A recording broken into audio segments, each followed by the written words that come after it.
student, good morning. Today we will going to discuss next topic of chapter vectors is important facts of vector addition.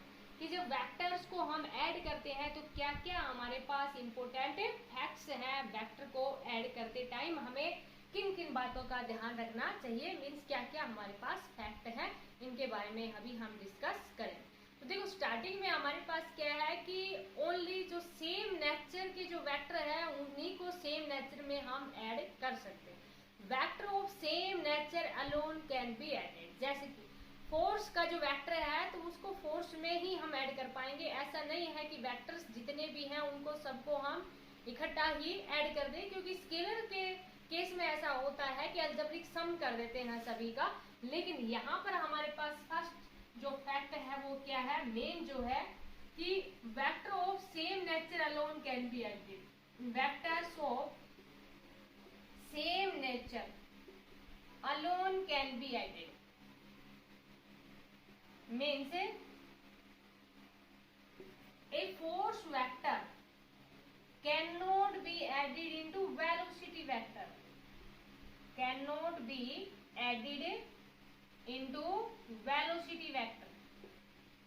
ऐसा नहीं है कि force vector को add कर दिया किसके साथ है, वेलोसिटी वेक्टर के साथ। A velocity vector can be added with a velocity vector, कि velocity vector can not be added with a velocity vector. कि अगर एक फोर्स है उसको वेलोसिटी वेक्टर के साथ से हम ऐड नहीं कर पाएंगे। ऐसे ही हमारे पास अगर वेलोसिटी वेक्टर है तो जैसे कि मान लीजिए बाकी की हम कोई वेक्टर क्वांटिटी ले लें तो उसमें ऐड नहीं कर पाएंगे। मीन्स ओनली सेम नेचर है उन्हीं को ही हम ऐड कर पाएंगे। सेकंड हमारे पास इससे रिलेटेड इंपॉर्टेंट फैक्ट है वो क्या है कि वेक्टर एडिशन है वो कॉम्पिटिटिव होता है। सेकंड क्या बताया, vector addition is a commutative, कि टू वेक्टर्स को हम ऐड करते हैं तो वो कॉम्पिटिटिव जो प्रॉपर्टीज होती है उसको फॉलो करती है। मीन्स ए प्लस बी करें या बी प्लस ए करें, वैल्यू हमारे पास क्या रहेगी, सेम। इसको हम प्रूव भी कर रहे हैं कि जो रिजल्टेंट है उसको हमने a प्लस बी लिख दिया या क्या लिख दिया, b प्लस ए, तो ये दोनों वैल्यू हमारे पास सेम है। और इस तरह की जो प्रॉपर्टीज होती है उसको हम क्या कहते हैं, कॉम्पिटिटिव। जैसे कि आपने मैथमेटिक्स में सेट में भी पढ़ा होगा कॉम्पिटिटिव लॉ या कॉम्पिटिटिव प्रॉपर्टी। तो देखो इसको प्रूव करने के लिए टू वेक्टर लेने पड़ेंगे हमें।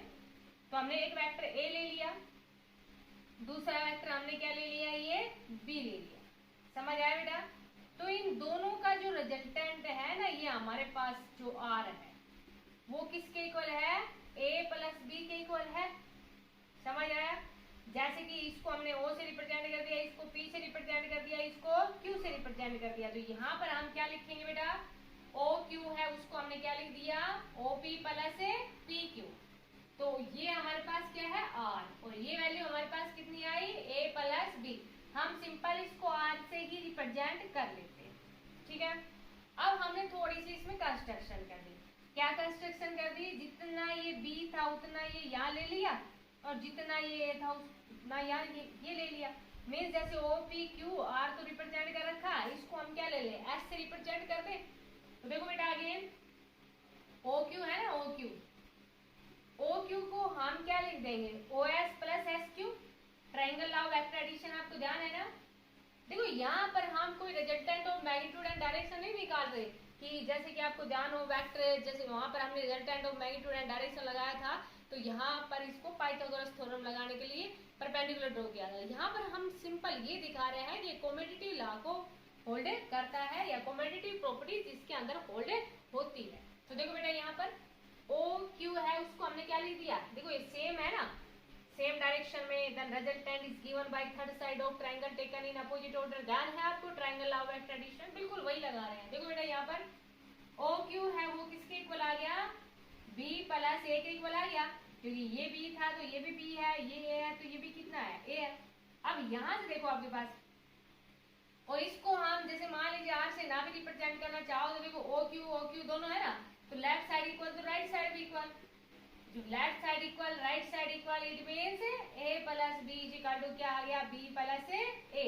और इस तरह की जो प्रॉपर्टीज होती है उसको हम क्या कहते हैं, कोमेटिव। इट मीन्स वेक्टर ए में बी को ऐड करें या बी में ए को ऐड करें, वैल्यू हमारे पास क्या आती है, सेम। ऐसे देखो थर्ड हमारे पास क्या है, vector addition is associative. Associative जैसे कि आपने मैथ में भी पढ़ा होगा, एसोसिएटिव के लिए हम थ्री वेक्टर लेते हैं या थ्री, जैसे कि आपके पास वहां पर सेट में क्या होगा, तो थ्री टर्म ली थी हमने, तो vector addition is associative. Vector addition है वो क्या है, एसोसिएटिव है। Associative means three vector consider करते हैं, तो चाहे ए में बी प्लस सी को, मीन्स बी प्लस सी को ऐड करके फिर ए में ऐड करो, या ए प्लस बी दोनों को ऐड करके फिर सी ऐड करो, तो वैल्यू दोनों की क्या आएगी, same. It means vector addition है वो कैसा होता है, एसोसिएटिव होता है। इसको हम प्रूव करेंगे। देखो अभी वेक्टर एडिशन इज एसोसिएटिव, तो इसके लिए हमें थ्री वेक्टर लेने पड़ेंगे, इसके लिए हमें थ्री वेक्टर लेने पड़ेंगे। तो थ्री वेक्टर्स हैं उनको हमने ऐसे ले लिया, let us consider there are three vectors. A ले लिया, ये हमारे पास क्या है, बी, और ये हमारे पास क्या है, सी। इधर ले लेते हैं थोड़ा सा, ये हमारे पास क्या है, सी। समझ में आया बेटा, पॉलीगन वाले स्टेप का ले लिया ना, बिल्कुल एज इट इज वही। तो जैसे इसको O लिखा, इसको P लिखा, इसको Q लिखा, रिजल्टेंट R तो होता ही है, इसको ऐसे लिख दिया। समझ आ गया बेटा। तो देखो ये पहले हमारे पास टू वेक्टर्स होते हैं ना, यहाँ से हम क्या लिख देंगे, देखो O को Q से मिला देंगे, तो OQ को हमने क्या लिख दिया, OP प्लस PQ लिख दिया। समझ आ गया होगा, ट्रायंगुलर वेक्टर एडिशन पढ़ रखा है ना हमने। तो OQ है उसको हमने क्या लिख दिया, A plus B. It means ये हमारे पास क्या आ गया, A प्लस बी आ गया। ठीक है बेटा। अब देखो यहाँ से हम क्या लिख देंगे, OS को क्या लिख देंगे, OQ प्लस QS लिख दिया हमने। OQ हमारे पास कितना है, A प्लस बी, और QS हमारे पास कितना है, C, और ये किसके इक्वल है, OS के इक्वल है। देखो ऐसा लिख दिया। थोड़ी सी कंस्ट्रक्शन और कर ले, क्या कर ले, इसको इससे मिलाते, मिला दिया इसको इससे, तो यहाँ से फ्रॉम फिगर देखो बेटा, PS है वो किसके इक्वल है, PQ प्लस QS, क्योंकि देखो इस साइड था ना सेम, दोनों ये वेक्टर टू, जैसे कि आपके पास ट्रायंगुलर वेक्टर एडिशन में था, टू वेक्टर्स या two sides of triangle taken in same order, then resultant is given by the third side of triangle taken in opposite order. आपको याद है ये। तो देखो PS इज इक्वल टू कितना आ गया, PQ प्लस QS, तो PS यहाँ से क्या लिख दोगे, PQ, P से Q कितना है, B, और ये हमारे पास कितना है, C। समझ आ गया बेटा। हमारे पास तो रिजल्टेंट कितना है, OS है ना, OS को हम क्या लिख दें, OS को हमने लिख दिया OP और PS। देखो बेटा समझ में आया ना, ये इधर था, ये रिजल्टेंट इधर है, then third side of triangle taken in opposite order, तो हमने क्या लिखा इसको, OP प्लस PS लिखा। अब यहाँ से देखो OP हमारे पास कितना है, A, और PS हमारे पास कितना था बेटा, B प्लस C। अब देखो यहाँ से जब हमारे पास लेफ्ट साइड इक्वल है तो राइट साइड भी इक्वल, तो फ्रॉम फर्स्ट एंड सेकंड, दोबारा इसको रिप्ले करके देख लेना बेटा, समझ आ जाएगा। From first and second, first and second से क्या लिख दोगे, A plus B plus C equal है किसके, A plus B plus C. और थ्री वेक्टर्स की जो प्रॉपर्टीज इस तरह से, A में B को ऐड करो, फिर C को ऐड करो, या B प्लस C को ऐड करो, फिर A में ऐड करो, तो वैल्यू हमारे पास क्या आती है, सेम। तो ये इस तरह की जो प्रॉपर्टीज होती है उसको हम क्या कहते हैं, एसोसिएटिव कहते हैं। समझ आ गया होगा बेटा।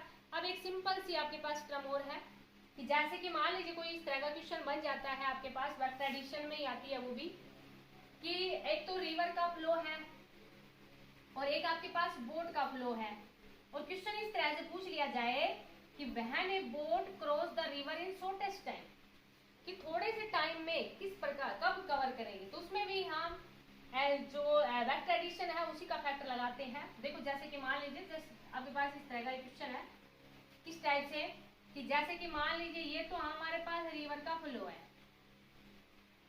ये इधर इस डायरेक्शन में तो रिवर फ्लो कर रही है, ठीक है बेटा। और देखो यहाँ हमारे पास क्या है, स्टार्टिंग में हम मान लेंगे कि जैसे वो शॉर्टेस्ट टाइम तो तब लगेगा ना जब वो सीधी जाए यहाँ से यहाँ तक। कोई भी जैसे मान लीजिए इस रिवर को क्रॉस करना है, जैसे क्वेश्चन आपके पास ये है, when A boat cross the river in shortest time, in A shortest time, उसको क्रॉस करना है। तो क्रॉस तो तब कर पाएगी ना जब वो बिल्कुल सीधी चले, लेकिन ऐसा तो नहीं है क्योंकि पानी का जो फ्लो है, वाटर का फ्लो है वो इस तरफ है। जैसे कि हम मान लेते हैं कि जो वाटर का फ्लो है, क्योंकि जैसे रिवर का फ्लो है वो हमने किस टाइप से मान लिया, इधर मान लिया। जैसे कि ये मान लिया, ये हमने क्या ले लिया, रिवर का फ्लो ले लिया, जिसको हमने रिप्रेजेंट कर दिया किससे, इस डायरेक्शन में हमने रिप्रेजेंट कर दिया, जिसको हमने किससे रिप्रेजेंट कर रखा है, V2 से रिप्रेजेंट कर रखा है, रिवर का फ्लो हो गया। अब देखो शॉर्टेस्ट टाइम तो आपके पास तब लगेगा ना जब वो सीधी क्रॉस करे। अब सीधी तो देखो रिवर का फ्लो इस तरफ होगा, तो सीधा ऐसे क्रॉस करना तो बड़ा टिपिकल है ना काम। तो हम मान लेते हैं कि ये जो स्टार्टिंग में हमारे पास V1 है ना, वो क्या है, वेलोसिटी ऑफ बोट। V1 हमने क्या ले ली, वेलोसिटी ऑफ ए बोट ले ली, और V2 हमारे पास क्या है, velocity of a river flow. और शॉर्टेस्ट टाइम की बात कर रहे हैं यहाँ पर, तो शॉर्टेस्ट टाइम तो तब लगेगा जब ये जो हमारे पास V है ना, ये क्या है, resultant velocity of boat and river flow. Shortest time तो यही लगेगा ना कि when the boat cross the river in shortest time, तो the boat cross the river in shortest time, ये हमारे पास जो वेलोसिटी ऑफ बोट है वो इक्वल होगी, यहां से हम क्या लिख देंगे, velocity of boat is equal to resultant velocity